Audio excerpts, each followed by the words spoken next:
ADHD can make you millions. It made me a millionaire. Let me explain why.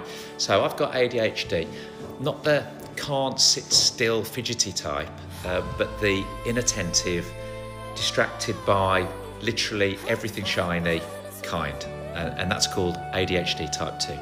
And that means I can open my laptop to reply to an urgent email, and 45 minutes later, I've researched why supermarkets put milk at the back of the store, exactly what a Care Bear stare is, how many Pokemon Pikachu Pupatronic toys we've sold in the last 65 minutes, and so on, right? So productive, very questionable.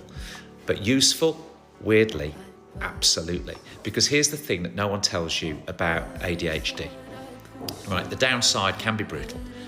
Distraction, half-finished tasks, a brain like 36, 37 browser bloody tabs are open on your laptop, and you're observing them all at the same time. They're all playing music, and it's all playing different music and so on. But the upside, so I join dots that other people don't even see. In business, most people look at what exists, but I naturally drift into what's missing, what's broken, what category doesn't exist yet. It's just a natural thing for an ADHD person to see things that are random and where the pattern's a bit random, but they spot things.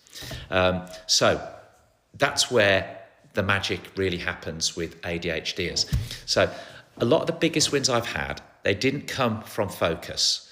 They came from the curiosity, going slightly off-piste. I'll be looking at a product, then suddenly thinking about retail theatre or social media behaviour and how that could help us sell more products, or collector psychology. And then boom, I'm thinking, oh, put that together with that, change this bit, new product, new category.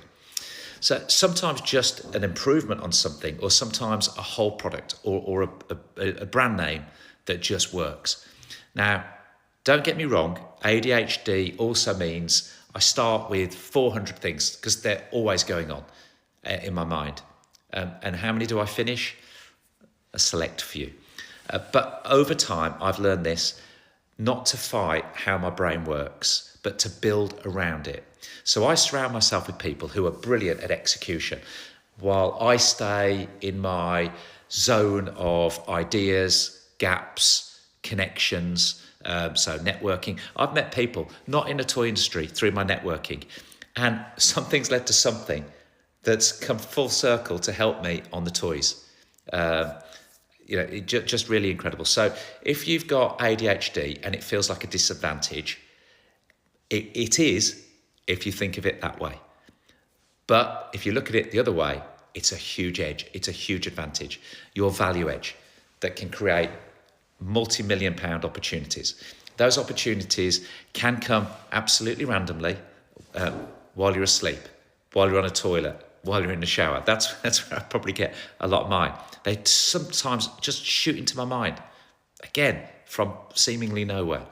I think some of that's got to do with my innate curiosity into business, particularly, where I'm reading lots of books and talking to lots of other business people and storing things, which my ADHD brain pulls out at random and connects things.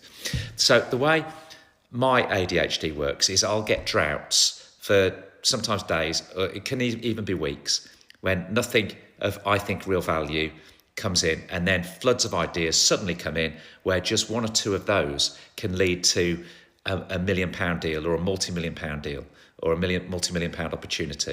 So while everyone else is walking in a straight line to get to a place in a set period of time, mine doesn't work that way. I zigzag all the time, lose time, lose direction, but then suddenly everything joins up and it fast forwards and takes me somewhere even further than where perhaps that other person was going. And so in business, that's often where the gold is, the real value is. It's in those unbelievable, simple ideas that have seemingly come from nowhere, but that nobody else came up with and connected. So I'll leave you with one last thought. I read a book that changed my life because it really catered to my ADHD curiosity, because it was very simple to read. I could read it pretty quickly. I could skip from chapter to chapter, and each chapter was concise and worked in its own right when you applied it to business. And that book is called The 22 Immutable Laws of Marketing. So I'd recommend that. Go get that. It's been out for about 40 years, and it's as valuable today as it was when I built my first multi-million-pound business and sold it and became a millionaire. Good luck, ADHDers, and everybody else in business, and particularly you young ones.